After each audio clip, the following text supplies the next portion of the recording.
திருத்த போறோமே சார், எல்லாரும் நல்லா திருத்துறோம்.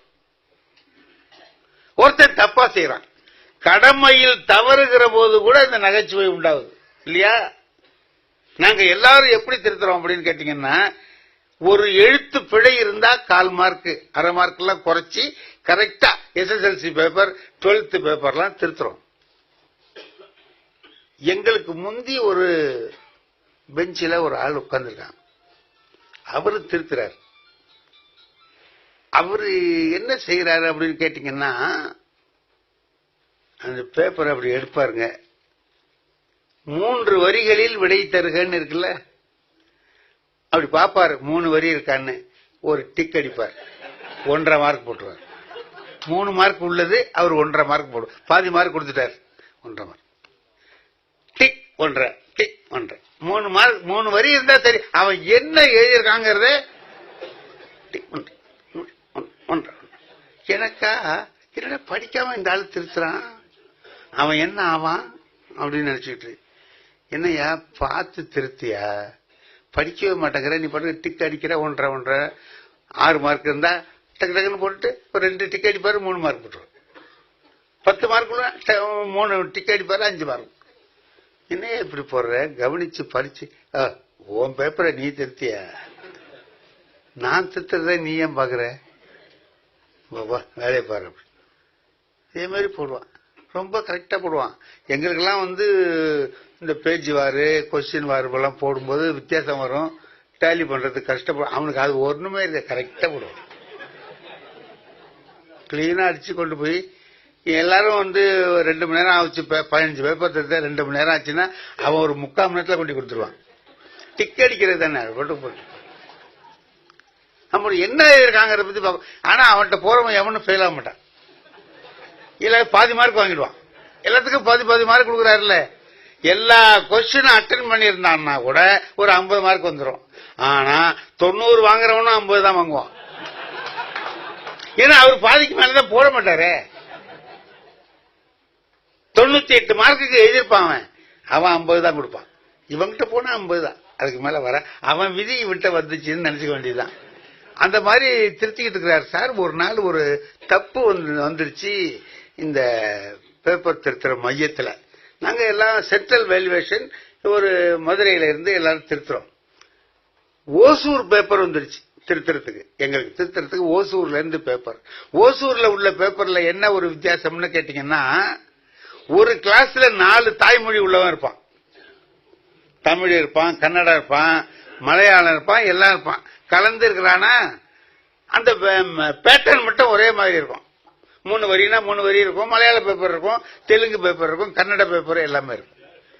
இதுல மாறி போச்சு, தமிழ் கவருக்குள்ள தெலுங்கு பேப்பர் வச்சுட்டான், தெலுங்கு பேப்பர்ல தமிழ் பேப்பர் வச்சுட்டான். இத பாருங்க, எங்க ஹால்ல வருது அந்த பேப்பர், கட்டு வருது, கரெக்டா அந்த ஆரணிக்காரன்ட்ட போயிடுச்சு. Telugu paper, Tamil cover, Tamil cover உள்ள இருக்கிறது தெலுங்கு பேப்பர். அப்படி கட் பண்ணிட்டு பேப்பரை எண்ணுவார், கரெக்டா 15 பேப்பர் இருக்கான்னு எண்ணி பார்ப்பார்.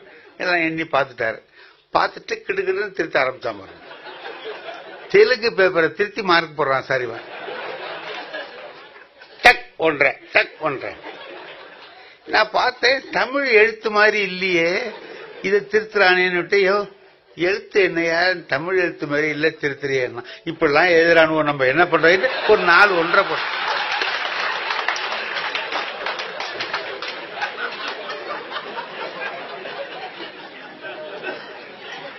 இப்பெல்லாம் எழுதுறானுவோ, நம்ம என்ன பண்றதுங்கிறதுக்குள்ள 4 டிக் அடிச்சுட்டான் சார். 4 டிக் அடிச்சு போட்டான், அவனும் திருத்துறான். நல்ல கவனியா, தமிழ் எழுத்து உனக்கு நல்லா எழுதுறவன் பேப்பரா வருது, நீ கவலை இல்லாம திருத்துற. எனக்கு இந்த மாதிரி தமிழ் மாதிரி எழுதிருக்கான தேவன், எழுத்த பாரு தமிழ் மாதிரி இருக்கா, இதெல்லாம் நம்ம திருத்த வேண்டியா இருக்கு, தலைவிதிட்டு போட்ட 3 பேப்பர் திருத்திட்டாங்க. எங்களுக்கெல்லாம் கேம்ப் ஆபீசர் பெரியவர், டிஓ சிஓ ரேங்க்ல உள்ளவர், ஒரு ஹால்லையா போய் சொல்லிட்டு வர்றார், இந்த மாதிரி தெலுங்கு பேப்பர்காரவங்களுக்கு தமிழ் போயிருக்கு, அது மாதிரி தமிழ் பேப்பர்காரவங்களுக்கு தெலுங்கு வந்திருக்கும், மாறி வந்தது அவங்க கொண்டாந்து கொடுத்துட்டாங்க. இங்க இருந்து இந்த பேப்பர் இன்னும் வரல, யார்கிட்ட இருக்கு தெலுங்கு பேப்பர் அப்படின்னு கேட்கிறார். யாராவது லீவ் போட்டிருக்க கவருக்குள்ள இருக்கா, எடுத்து பார்க்கணும், பாருங்க கொள்ளுங்கன்னு சொல்லி சொல்றாரு. இவன் அப்பவும் அதை பத்தி கவலைப்படல, அவன் போட்டுக்கு டிக்கி டிக்கின்னு அடிக்கிறான். அவர் சொல்லிட்டு போனோம்னா என்கிட்ட சொல்றான், நான் என்னமோ சரியா திருத்துறேன்னு சொல்றியே, தெலுங்கு பேப்பரை எவ்வளவு திருத்திட்டு இருக்கான் அப்படின்னு சொல்லிட்டு இவன் போடுறான். அடிச்சுட்டான் சார். இதுக்கிடையில எங்க சீஃப் எக்ஸாமினர், எங்க 10 பேருக்கு ஒரு சீஃப் இருப்பார், அவரு சுத்திக்கிட்டு வந்தவர் பார்த்துட்டார். யோ என்னையா இப்படி இருக்க, திருத்திக்கிட்டு இருக்க நீ, என்ன இந்த மாதிரியே இருக்கானு சார். இவன் பேப்பர்லாம் நம்ம திருத்த வேண்டியதா இருக்கு, தலைவிதிதான் அப்படின்ட்டு ஒரு 3 டிக் அவருக்கு எதுக்கு போட்டான். பாத்தியா, அவர் வந்து சொன்னார்ல, கேம்ப் ஆபீசர் வந்து சொன்னாரா இல்லையா, தெலுங்கு பேப்பர் வந்திருக்குன்னு, தெலுங்கு பேப்பரை வச்சுட்டு நீ திருத்திட்டு இருக்கிற கொண்டாயா இங்க அப்படின்னு அவரை போட்டு அவர்கிட்ட எக்ஸ்பிளேஷன் கேட்டு அது கேட்டு இது கேட்டு இவர் திருத்தின பேப்பர் எல்லாம் மறுபடியும் திருத்துறான்னு சொல்லி எல்லா ஆர்டரும் போட்டாச்சு. இவன் என்ன இது என்கிட்ட வந்து கேட்கறான், அது சரி தெலுங்கு பேப்பரை ஏன் நம்மகிட்ட அனுப்புனானோ அப்படின்னு. அதாவது இவன் திருத்தினதை பத்தி ஒண்ணும் சொல்லல, அவன் ஏன் அனுப்புனான்னு கேட்கறான். இதெல்லாம் முடிஞ்சு போச்சு சார். இந்த பேப்பரை கொண்டுட்டு போய் அப்படியே தெலுங்குக்காரங்கிட்ட கொண்டு கொடுத்த உடனே அதை வாங்கிட்டு அந்த தெலுங்குக்காரன் சொல்றான், கரெக்டா திருத்திருக்காரு சார்.